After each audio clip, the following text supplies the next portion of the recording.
Hello, and we are back with our next episode in the Conversation of Change series. With that, I would first introduce Climate Asia. Climate Asia is a non-profit dedicated to strengthening the climate ecosystem in Asia through the capacity building of organizations focusing on talent strategy, capacity building, and thought leadership. With a mission to inspire generations to work in climate, Climate Asia began an ambitious endeavor to address the talent gap in the climate ecosystem.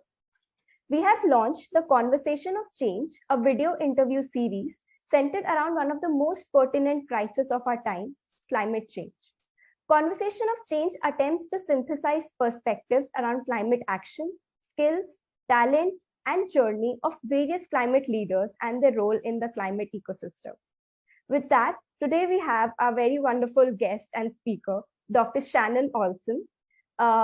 Thank you, Dr. Shannon, for joining this session. So just to introduce Dr. Olsson, born in rural New York State, Shannon has dedicated the last 22 years of her life to listening to nature and the last 8 years to laying the foundation for a sustainable India. As a Ph.D. graduate from Cornell University, a project leader at the Max Planck Institute for Chemical Ecology, and then a faculty member of the National Center for Biological Sciences, Shannon is an international leader who brings her unique approach of merging her science background with non-science communities in multiple countries and sectors. With more than 20 years of experience as a chemical ecologist, she is a science consultant, sustainability identity advisor, and international speaker who helps organizations, companies, institutes, and governments across the globe to implement emphatic science into their climate action and sustainability planning efforts. Currently, Shannon is the global director of the ECO Network. She also serves through the ECO Network's international hub as special scientific envoy to India with the Danish Academy of Technical Sciences, in close collaboration with the Danish Innovation Center in India. Thank you, Dr. Shannon, once again. Thank you so much for the lovely introduction. It's very, very wonderful to be here.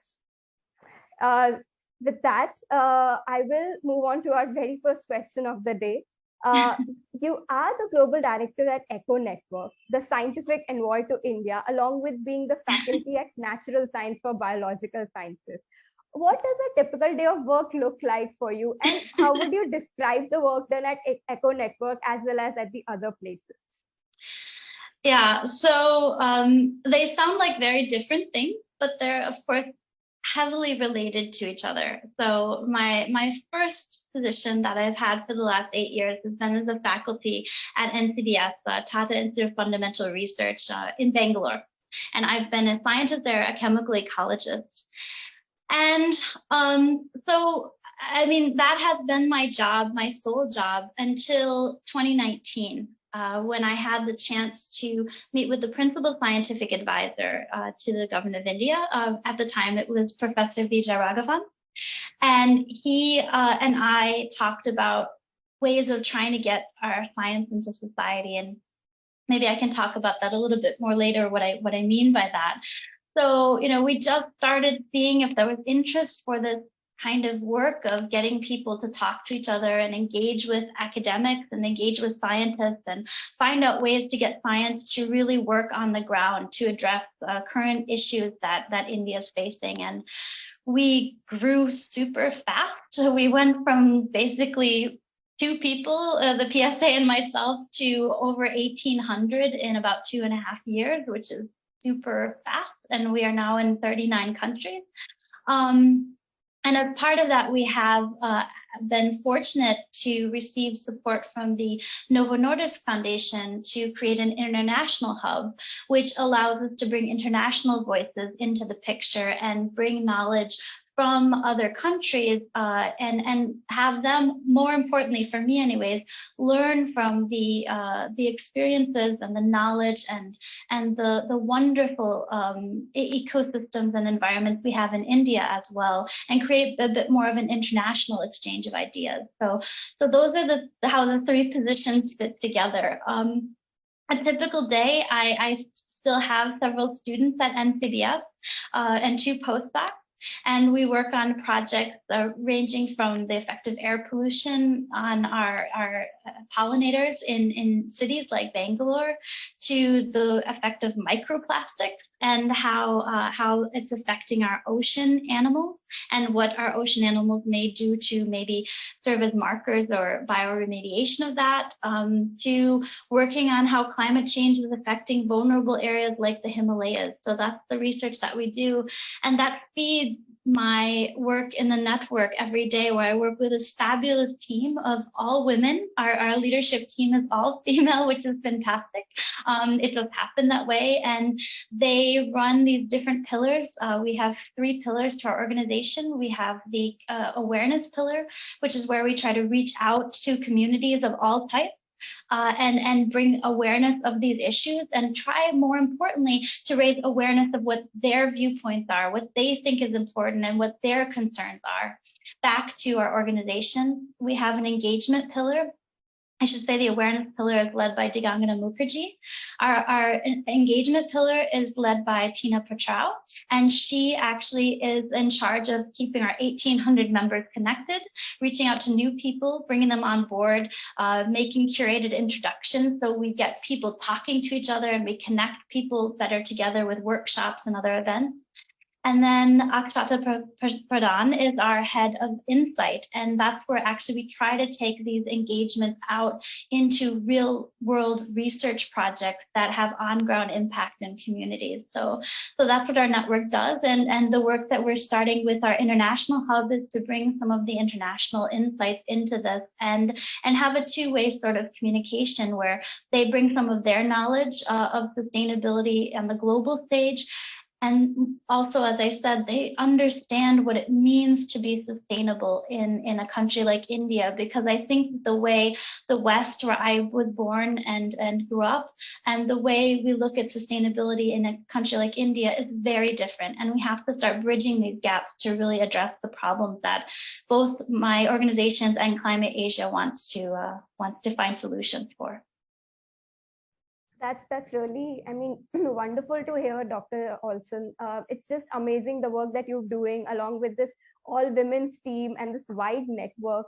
It's really spectacular to hear about that. And with that, I would actually want to ask, so you come with an expertise in neurobiology and chemical ecology.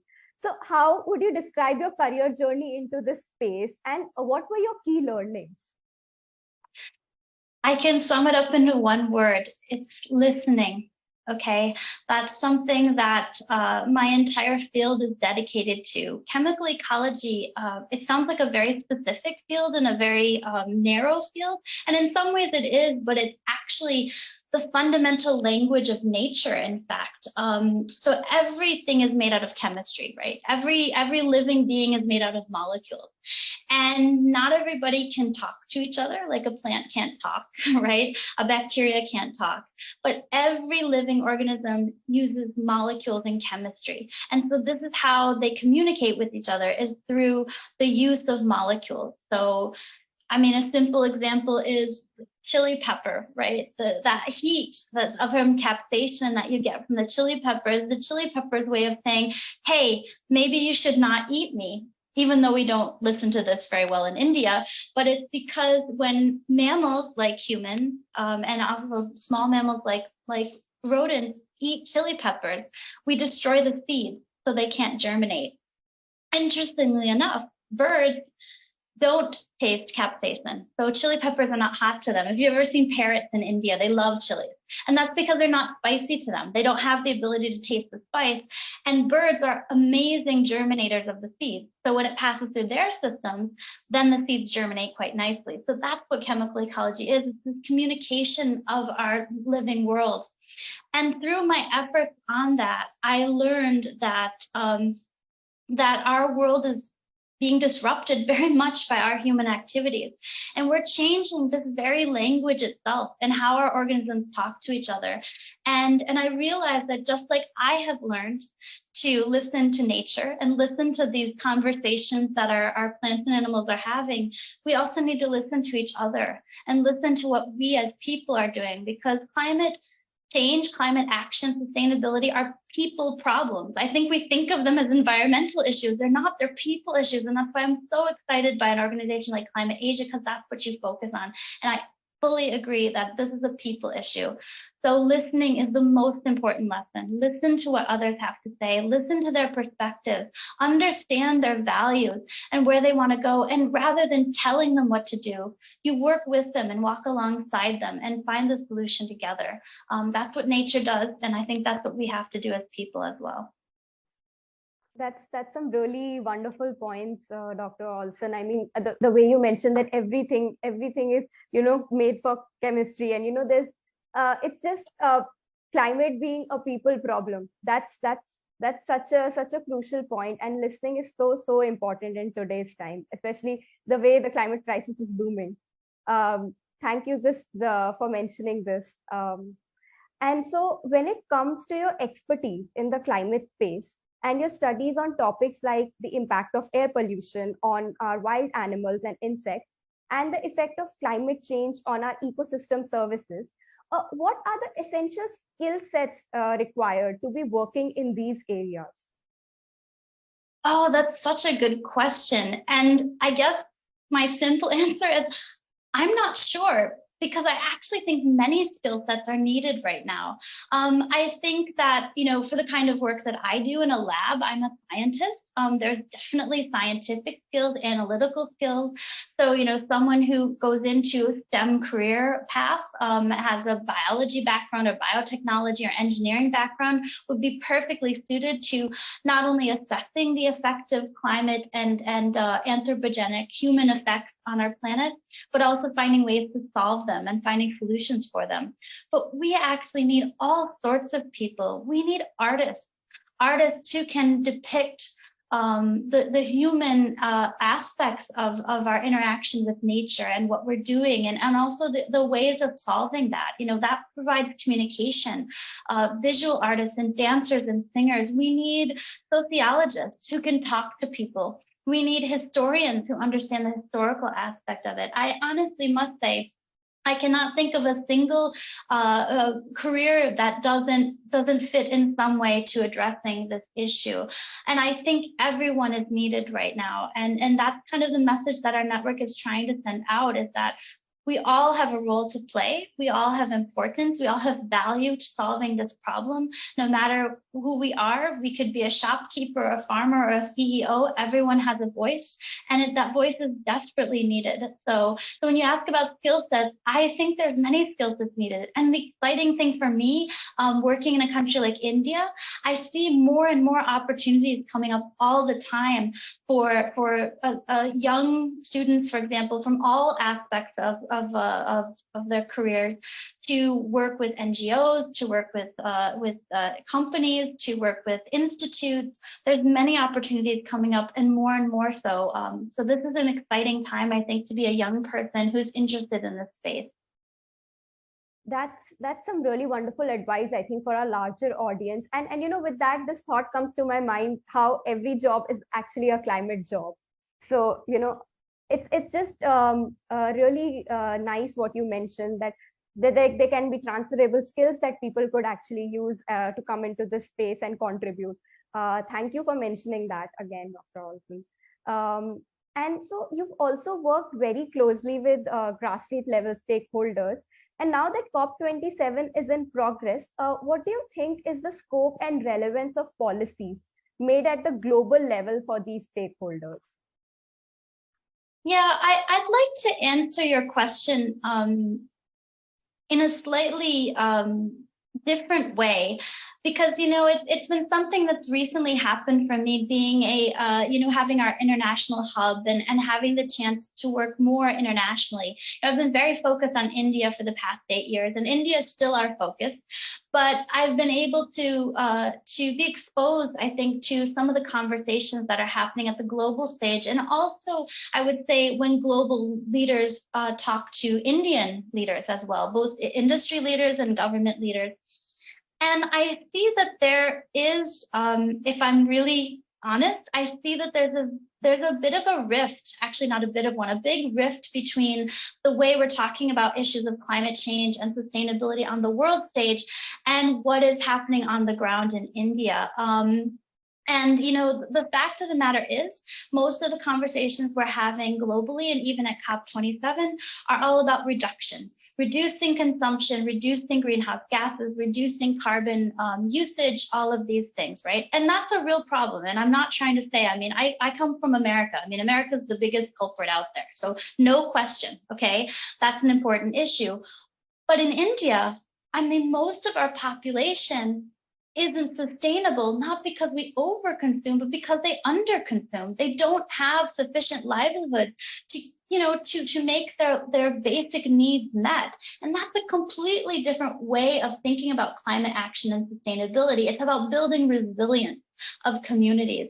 And I really want, as much as we can do in any small way that I can be part of this to bridge this gap, because I think the conversation is very heavily tuned toward the Western reduction, which it needs to do, but not enough about the real issues in our communities in India, which in many cases are dealing with equity, gender equity, and poverty alleviation and education. All of these things are actually climate issues, and we don't think of them as climate issues, but they are real issues on the ground that have to be addressed to make India more sustainable. No, that's very fair points. Being a developing nation, and the point that you mentioned about under consuming, those are some very, very relevant points, Dr. Olsson.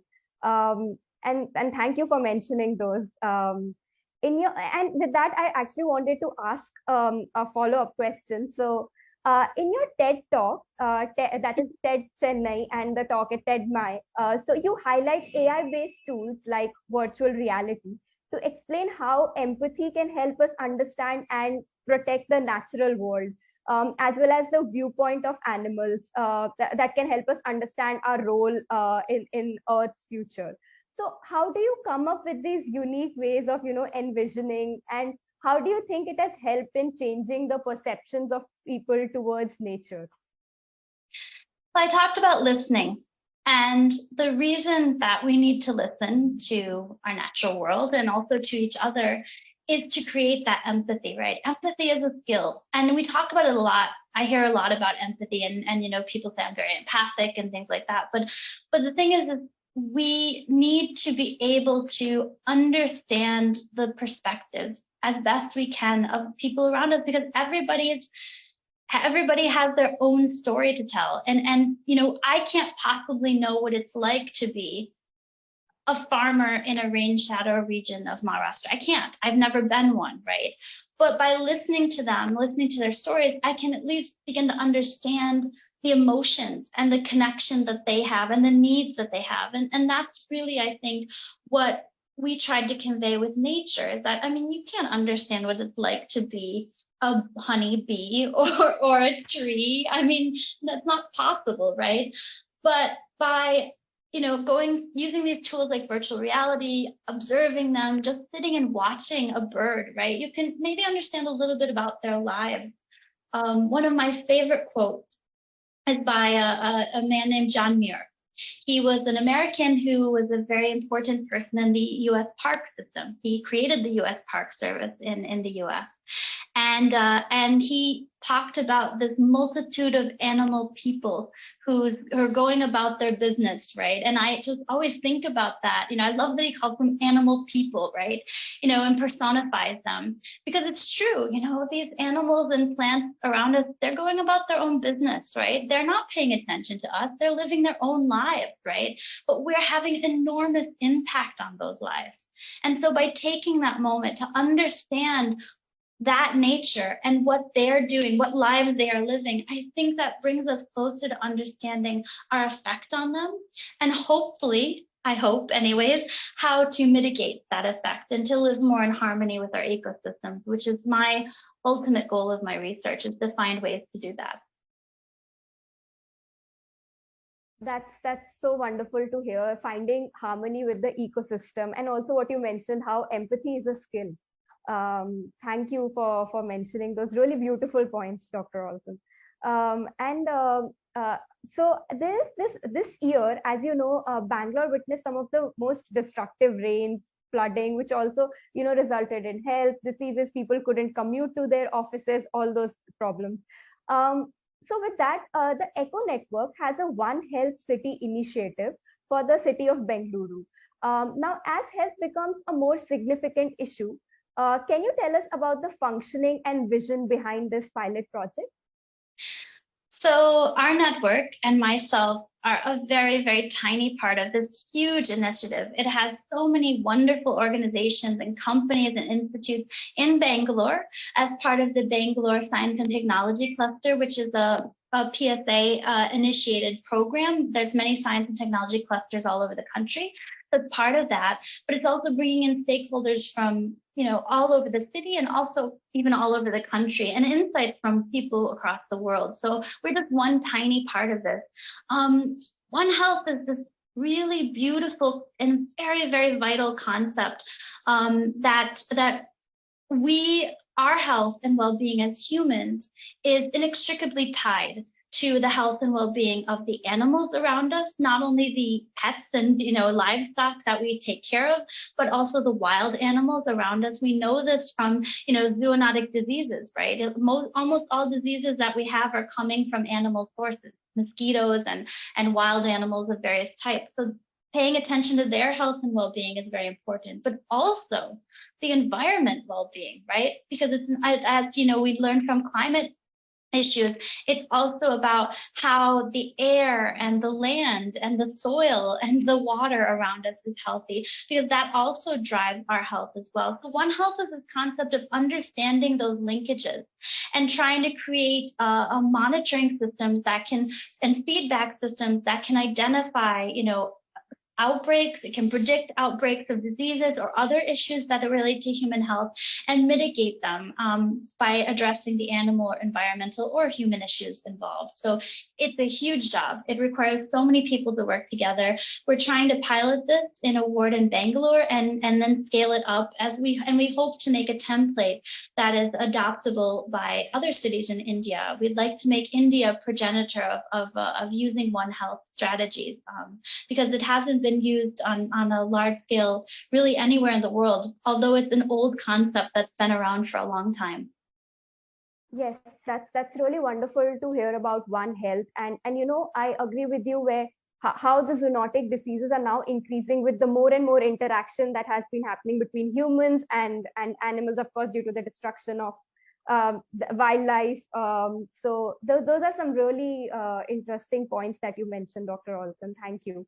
And so I would actually like to ask you, what values do you think an initiative like Climate Asia can add to the ecosystem, especially on the topic of green jobs? And how do you think Climate Asia could engage with a social innovation partnership like Eco Network? Well, as I said early in our conversation, I think that you have focused on the exactly right problem, that climate is a people problem, and that actually inspiring people, working with people, engaging with them, increasing their capacity is essential. So I really want to compliment your organization for what you're doing. I think it's exactly the right thing to do. And I'm a huge fan of that. And it's also what our network tries to do by just bringing people together. So obviously there's a clear tie there because we're interested in bringing people together across sectors and you're interested in increasing the capacity. So there's a very logical connection between those two. One thing I might say, though, is I think that the conversation that we're having globally and also in India about climate, I've been quite dissatisfied with. And I don't mean that things are not terrible and very, very, concerning across the world. That's of course goes without saying. But I feel that the focus on it as the detrimental effects on our planet, it's causing a lot of not only negative emotions, but it's becoming a burden for people. So people feel this is a burden to bear. And actually, as you mentioned with, green jobs and the green economy, there's an enormous number of opportunities to actually stimulate growth and development in a sustainable and green way, which I know Climate Asia focuses on. And I think it's very important because I think we need to change this narrative. I don't mean make, smooth everything over and just say everything's great, because it's not. But I think we have an enormous opportunity, and I really mean this. I am very excited by the possibility that we need to redefine what it means to be human. We obviously are, I mean, the way we're living our lives right now is clearly not a sustainable way, right? So we have to reimagine everything, how we live in houses, how we eat, what kind of food we grow, what kind of clothes we wear, how we wear those clothes, what kind of jobs we do. I mean, that's, from a scientific perspective, that is about the coolest thing I can think of, is having the opportunity to reimagine. And that's why people are so excited about space, right? They want to go to space and Mars because they want to learn how to, live on a new planet. And you can do that right here. We actually have to figure out how to live on this one, right? And so that's an enormous opportunity for growth and development. And what we need to do, you and Climate Asia and us at the ECHO Network and everybody else, is to make convincing arguments to industry, to government, and to society in general that this is actually a great opportunity and something worth investing in, because it is. And it will have an enormous a positive impact on this globe, both financially, economically, socially, and of course, from an environmental and sustainability perspective. Yes, I totally agree with you, Dr. Olsson, on all of those points. And I think we as people have a long way to go on that. But what you mentioned, how this is the planet that we should first try to, live in and create like a massive change in our lifestyle, from the clothes we wear, from the food we eat. So yes, thank you again for sharing those really, really beautiful points. And I think with that, I would move on to the last question for the day. So could you please share how you manage the work-life balance with such enormous responsibilities on your shoulders? And how do you unwind from work?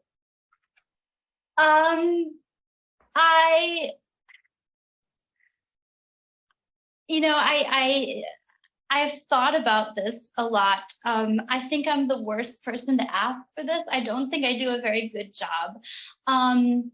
I have this irrational desire to make a positive difference in this world. I know it's also quite insane, because of course I'm a tiny little person and I have very little influence on anything, but I still am trying.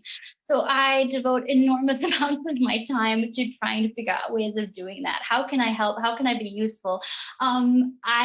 And I don't spend enough time on myself, if I'm honest. I spend all my time giving it to the work I'm doing and to the wonderful people I get to work with.